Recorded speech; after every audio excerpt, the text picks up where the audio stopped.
Before I sign a songwriting agreement, Yep. is there anything I need to do to protect myself?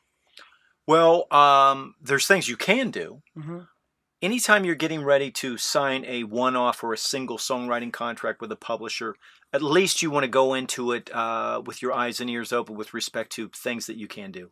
It's always it's always good to realize that there's reversions are Mm-hmm. possible. In other words, anytime you write a song and it's your property before you assign it to a publisher, you always want to be thinking that you might want the song back or you will want the song back, regardless of whether it made any money, because it's still yours. You Mm-hmm. still like it's still your property.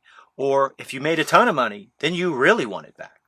So, and the only time you're ever going to get a publisher to agree with for the song reverting back to you is in the beginning when it's not out there, it's not generating any income. Mm-hmm. So I'm not going to say it doesn't have any value, because if it didn't have any value, the publisher wouldn't want it. So it has value, but the publisher really doesn't know how much value, and either do you. So what you'd ask for is a reversion. There's a couple ways to do that. One is, make it time contingent, meaning like in 10 years, 15 years, you have all that time to collect the income from this song to get it commercially released. After 15 years, I'd like the song to revert back to me. That's Okay. one way. Another reversion is have it tied to earnings. A minimum, I call it a minimum earnings clause, which means if you've had the song for X amount of time, this amount of time, and it hasn't earned this much money, then I get it back. Now, if it has earned that much money, the guy gets to keep it.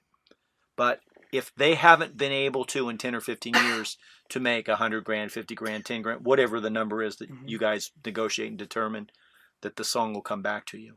The other situation would be a buyback, which means that in a certain fixed period of time, if the guy has not been able, the publisher hasn't been able to get the song commercially recorded or released, Mm-hmm. you've already negotiated a price that you can buy the song back for $1,000, $500, $5,000, whatever again you've negotiated. And last but not least, if you have a co-pub deal, a co-publishing deal with a publisher, which means that you're retaining part of your publishing. Let's Mm-hmm. keep it simple. I have 50%.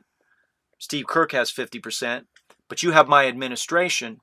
What I could do is negotiate in the contract, whether it's a staff writership or a single song thing, Mm-hmm. that after X amount of time, I get my admin rights back. Okay. So I get to administer my half of the song again.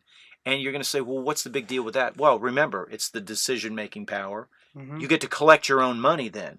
You don't have to wait for Steve to collect my money and then send it to me.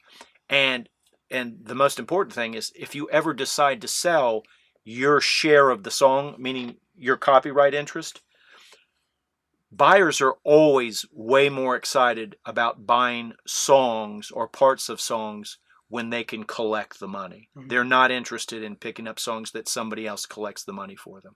So, great things to keep in mind.